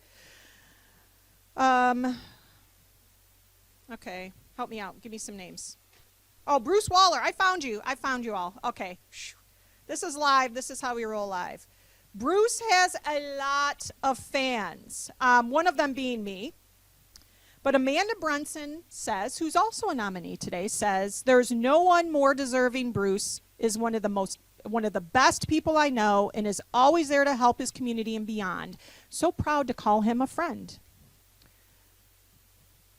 And Barbie, I will say, Barbie got, when she shared this post on LinkedIn, it literally was trending. There were so many people that commented about this. So I'm actually going to say, and if you know Barbie, you know she's a legend. She's very giving. She's a mentor, and always trying to help better those and make them better than, before they met her. And Barbie, I'm just going to quote Barbie here. She says, she so appreciates this honor, and she's grateful for everybody that shared things because we all do a great job showcasing talent in the people space. So we're all in the people business. So Barbie, thank you. And literally, I think it was like 38 comments. Barbie was nominated twice, by the way. Okay, Crystal Nichols. Crystal works at T-Mobile. She's an HR business partner, and she also has a lot of fans, including one of them being Bruce, Bruce Waller. It's kind of like nominees or thanking other nominees. But Crystal, I just want to say thank you again for all you do to make our HR community better. And Devin is a member of our HRUnite Arizona group, and I can tell you, I know Devin, and he is an incredible resource and advocate, not just for the people he serves, but the people they serve. So Devin, keep bringing that HR awesome in all you do. Did I get everybody? Did I miss him? Does that seem about right? That seems real close. Okay. Aaron did also receive 2 nominations. Aaron got 2 nominations. So Aaron got 2 nominations because of the work he does in the community. So he gives and donates his time in Macomb County. He is an immigration attorney, and he works on some community initiatives. And I will tell you, the 2 nominations and the shout-outs he got in the community were amazing. So. Well, great. Well, thank Fabulous. you for the background. All right. And under the very tight seal. Yes, very tight. But guarded by Dalton and Tessa, the Team of Woe interns. Do we think there are 1 or 2 potential ties here? Let's find out. The winner is Aaron Kochendorfer, Fakuri Global Immigration. And Stephanie Dieter, YMCA of Southwest Florida. Fabulous. Well, guess what? So those that know, we also have something called the Catalyst Award winner in each category. So I wanted to, and I know she's not here, and she was probably wondering why I was asking for her address the other day when I reached out to her on Twitter and said, hey, Claire Petrie, can you tell me, I have something for you. Can you tell me where I can mail it to? And she's like, oh, yes. So let me tell you all a little bit about Claire Petrie. If you've ever been to National SHRM, she is one of these individuals that are doing orientation, and she is the official, unofficial ambassador to the HR community on Twitter. If you are not on Twitter and you know Claire, you will be on Twitter within 5 minutes. She is in talent acquisition, and she is a mentor and such an inspiring individual to the emerging professionals. They used to call it YPAC. I think it's called the EPAC now, Emerging Professional Advisory Council through SHRM. But she is in the Buffalo, New York community, so she's a Bills fan? I don't know. But I know that she is always out there everywhere. And so, Claire, I just want to let you know, surprise, you are a Community Catalyst Award winner for HRUnite in 2022. And yes, there's a box showing up, and it's from me. So it's okay to open it. I love the surprise. Well, next up on our schedule is the HRUnite Inspire Award. And this recognizes those individuals that made an impact on the HR profession through courage, vision, and action. These individuals are the trailblazers and disruptors who continue to innovate and elevate the way HR engages stakeholders. And we have a total of 7 nominees. Radhika Vinayagam at Atos Syntel. Yes. Liz Kontner at CAE. Barbie Winterbottom again at the Business of HR by Barbie Winterbottom. Tori Adragna at A-Line Salon Group. Nikki Ramirez, HR Answers. Woo! Ben Fraser, Billings Clinic. Kyle Heslin, Ironwood Business Consulting. And I do understand that Kyle does have quite the fan crew, and they're all watching today. So a big shout out to Ironwood Business Consulting and Kyle and all your fans that are joining you. Hopefully you're having fun at your watch party. Okay, so let's start with Nikki Ramirez. Nikki is a moderator of HRUnite Arizona, and she also has many fans, and she's hosting a watch party right now. But Nikki leads our team, innovates services, serves the HR community, develops leaders, approaches challenging situations and conversations in a thoughtful and positive way that is absolutely inspirational. Such a fitting and well-deserved award, #HRAwesome. And that is from Hillary Gaylord, one of Nikki's employees. So Nikki, she deserves a raise. Liz Kontner, who was an award winner last year. Liz was nominated again this year. And Amanda Brunson, she is sharing the HR love everywhere today. So Liz is an amazing volunteer leader, so she's part of the Florida Council of SHRM. She goes above and beyond each year at HR Florida to make a huge difference in her community. She helps raise funds I think one year it's $25,000 they raised for the Special Olympics, I want to say in 2021. Wow. So Liz, keep that fire up. Okay, Ben Frazier. Ben was nominated by Bruce Waller, and for a lot of the inspiring things he's doing to give back to the HR community. So Ben, you actually probably qualify as an HR igniter, so hashtag 3 flames to you. And here's Barbie Winterbottoms. I just found the post that had literally like so many things, so I'm going to share some love. Ariel Bennett says, congratulations on the nomination, Barbie. I can't think of a more deserving person for this award. Personally, Barbie has helped me take my talent acquisition career to the next level. I'm incredibly grateful for all the knowledge she has shed on myself and team members. Her passion to HR, in HR, for HR is so inspiring. Okay. And Radhika was nominated in this category. Bruce Waller, I swear he is Mr. HRUnite Award nominee, but they're all amazing. So I believe she is here in Michigan, so fellow Michigander, but she was nominated in this category for all the work she's doing in her organization, so a huge thank you to her.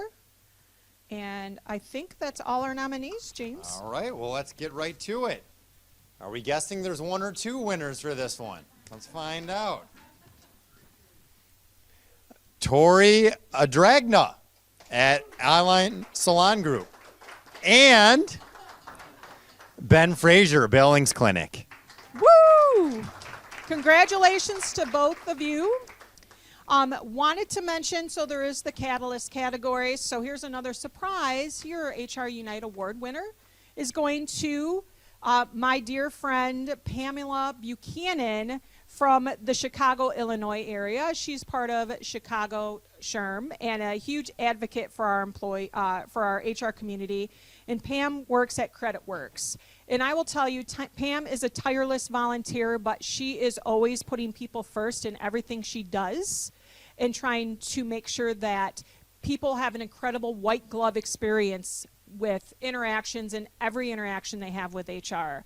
So Pam, you know I'm your biggest fan, hashtag SquareBiz, and I can't wait to have you that HRUnite Award arrive at your door. According to my friends at Vaudeville, it looks like it's got a Saturday delivery. Nice. Congratulations. All right, now we're next with the HRUnite Purpose Award, that recognizes those individuals who made an impact on the HR profession through leadership, collaboration, and partnerships. And these individuals showcase the power of HR as a strategic resource and trusted advocate. Let's see who the 5 Purpose nominees are. Number 1, Chris Johnston at Highland. Number 2, Shondia North at Hamilton Anderson. Shonda, who's in the house? Trisha Huizinga at Vaudeville Brands. You don't know how to say Trisha's name? He's being funny, Trisha. Trisha Huizinga. Huizinga. Carrie Morris at Conville Brands. And Christina Domovsky at MEC Mayville Engineering Company. She's laughing. All right, so since several of these people are in the room, I'm just going to ad-lib. So Shonda and I have had the pleasure of working together on a project this year, and I will tell you that she is one of the she's an extremely devoted individual as far as our HR profession, and she puts people first in every policy and everything she touches. She believes in mentorship, and she believes in helping employees grow for the sake of their own development, and often does that by putting her own development behind so she can take care of everybody she serves. So Shonda, it is an absolute pleasure to know you and celebrate you today, and I'm glad you're here to celebrate in this moment. So Christina is a member of the original HRUnite HR Coffee Talkie group that started meeting at Big B Coffee, 19 in Hayes, just saying, 18 in Hayes, close enough. I'm geographically challenged. But she is part of our original group that has been meeting with, and Sean's going to come buy us coffee someday. We've been meeting for almost 5 years. And I have seen Christina grow in her career and her ability to navigate challenges and to embrace HR as a partnership in organizations, even if sometimes they haven't figured it out. Talk about resolve, you have it. So I'm celebrating you today. Carrie Morris is, I got to meet her finally in person for the first time at Michigan SHRM last week. She is somebody that's been in our community as well, and she is probably one of the most humble HR people I have ever met. She is also somebody that believes in putting people first. In everything she does, she brings HR awesome. So, Carrie, I see you. Remember, I told you the other day, I saw you. We continue to see you. Tricia Heisinga. Tricia is very active in our HRUnite community, and I am so grateful to have her on this events team to plan our conference and plan all of these things. Tricia, for those that are outside of Michigan or weren't at my SHRM, Tricia was a runner-up for the top HR professional of the year this year, which she is freaking amazing in the things she's doing and the appreciation. I got to sit down with one of the leaders at Vaudeville, actually at Recognition, and we had a great conversation about how amazing she is. So, who else am I missing? Shonda North. Oh, I already talked about Oh, man, Shonda. got 'em She was all. first. All right, All right. so there we go. Ad-libbing because I can't find stuff. All anymore. right. I can't scroll and so the text at winner, the same time. winners is Chris Johnston at Highland and Carrie Morris at Convivial Brands. So there you go, sir. See, there you go. Congratulations. Thank you very much. All right. Congratulations. All right. Rock Fabulous. Rock that. All right. Rock that. Okay, but wait. There's more.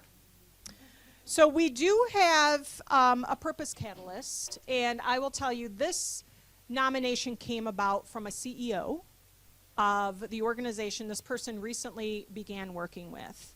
So Christy Engler, who, I don't know, I think she's picking up her kids from school or something right now. Go, Christy. She is part of our HRUnite Ohio crew. But I have known Christy for a while, and Christy is, she's my HR ride or die, I should say, which there's many reasons for that, but she is an advocate for the HR party of one. So she is out there trying to share to make us all better, because that is 65% of our HR profession are those working by themselves. So Christy, for all your advocacy and everything you do, thank your CEO, because he and I collaborated on this. And John, we appreciate you, and we look forward to seeing John and Christy Engler from Woolery at HRUnite 2023. That's not why they got this, by the way, but I'm just saying, Christy, we appreciate you. Excellent. And we have one final envelope award coming up, and this is the HRUnite Trailblazer Award. I wonder which one of these could be Tina Marie out of all of these categories. Is it all of them? They work in talent acquisition, to which I am not a specialist, but I appreciate them. This award recognizes the rock star who is redefining the recruiting and candidate experience for the organizations they serve. Mm-hmm. And we have 3 nominees. Number 1, Christina Leto at Job Impulse. Right. Number 2, Jeff Shapiro at Upside. And last but not least, Stephanie Schroenher at Shaner, like the road. At Cascade Engineering. So Christina's in the room with a person that works with her. She's the person, she's like going like this, like that's her. I will say this category evolved because there's no harder working people in our HR profession than those in talent acquisition. Especially now. Especially now. So you are hard working now, but now we are shining the spotlight on each and every one of you. So our 3 nominees were nominated because of the work they're doing. And Christina was nominated by a client. Is that correct? She's nodding her head. Because she has made magic happen and has brought, it's like matchmaker. You bring candidates and people and jobs and organizations together. So the fact that a client reached out and said, she's the best, again, that's the best testimonial. And are you her boss? Okay, so her manager is saying 2 thumbs up, Christina. Jeff Shapiro. Jeff is made a transition, but he's very active on Twitter, HR community. If you're not out there, follow Jeff. Jeff is freaking amazing, and he sets the bar this high on what the candidate experience should be. So Jeff, I don't even have to tell everybody how much an HR awesome you are, and you are blowing up Twitter right now. Thank you for having people see how fun this event is. They can be nominated and attend next year. And then Stephanie is a member of our Grand Rapids HRUnite group. And again, she's newer to an organization, but came in and was improving at candidate experience to why she was nominated today. So for all 3 of you, listen, you are unsung heroes in our HR profession. So all right, and the winner is Christina Leto at Job Impulse. But wait, there's more. Jeff Shapiro at Upside. Congratulations, all.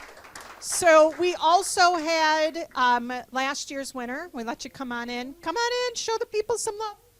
No, like there, so there you won't make that. Congratulations. Congrats. Well earned.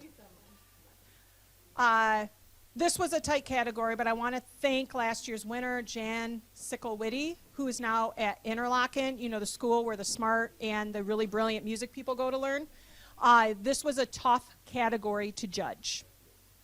So everybody's a winner. I think all HR wears many hats, so this just shows all the HR hats just in HR. Imagine all the other hats HR wears, such as priest, therapist, mental health coach, attorney, you name it. Concierge. Yes. All right. So, Tom Daniels, are you still present in the house?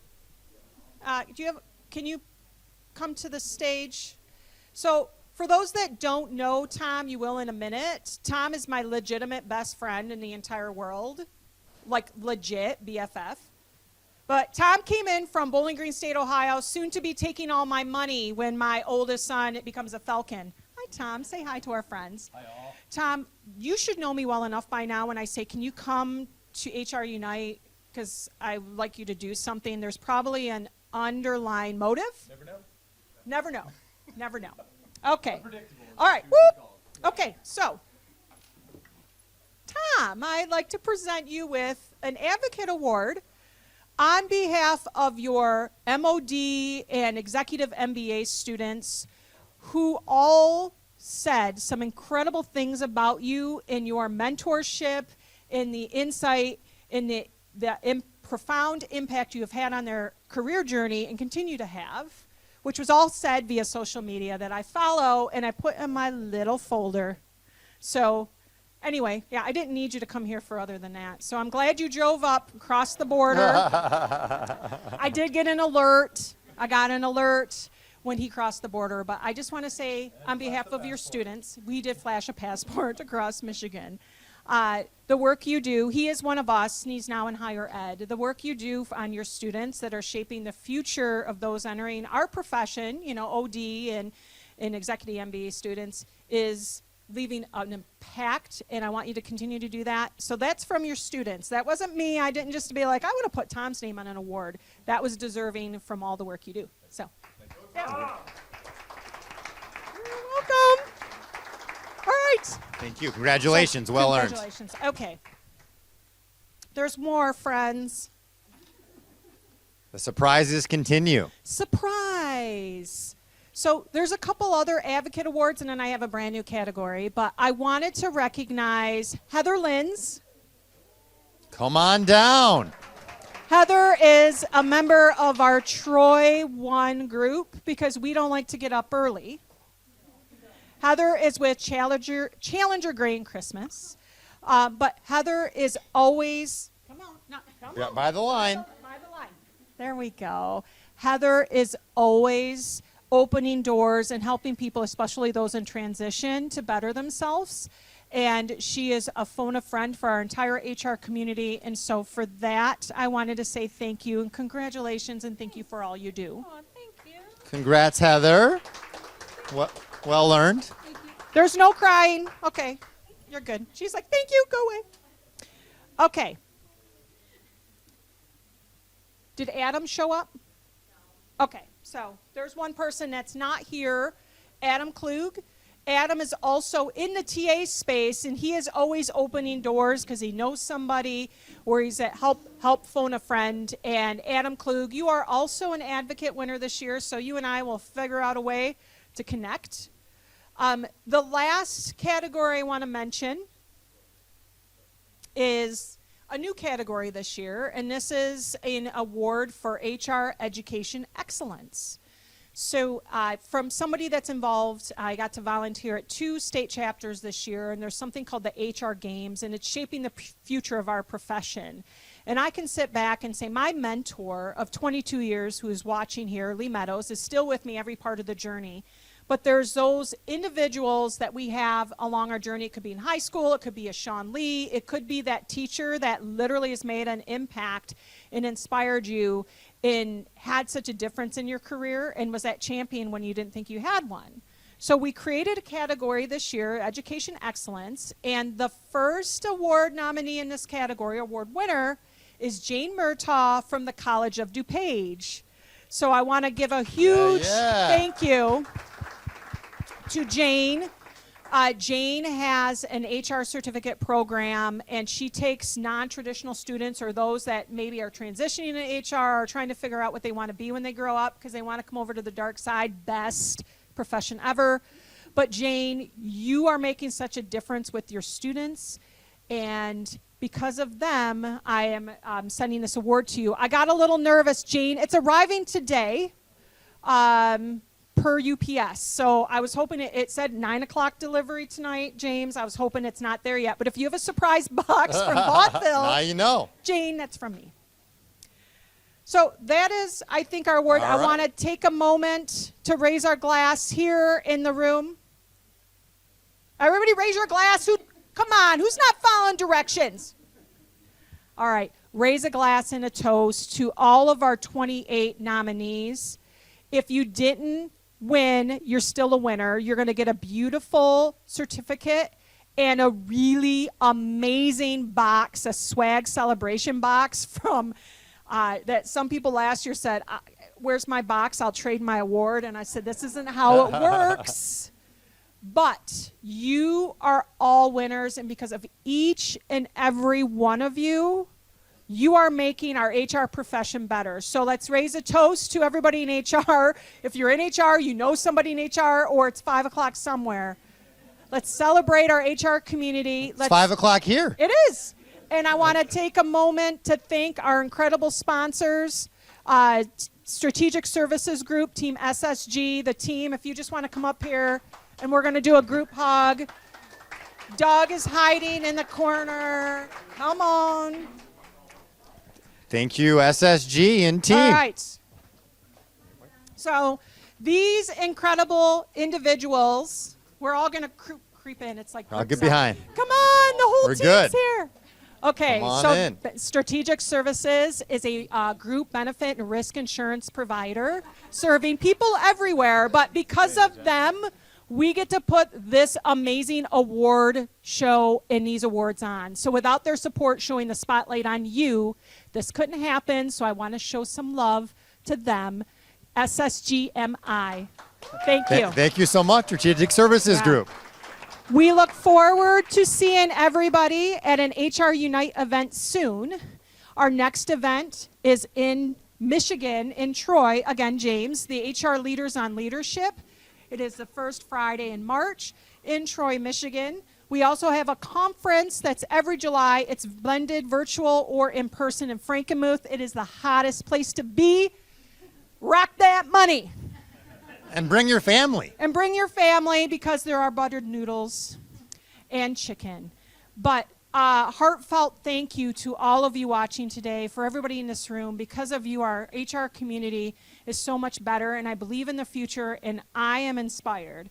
So with that, go forth and bring HR Awesome in your day. You're going to get a survey, and this recording, which will include Sean's presentation, will be available on HRUnite Michigan within 30 days.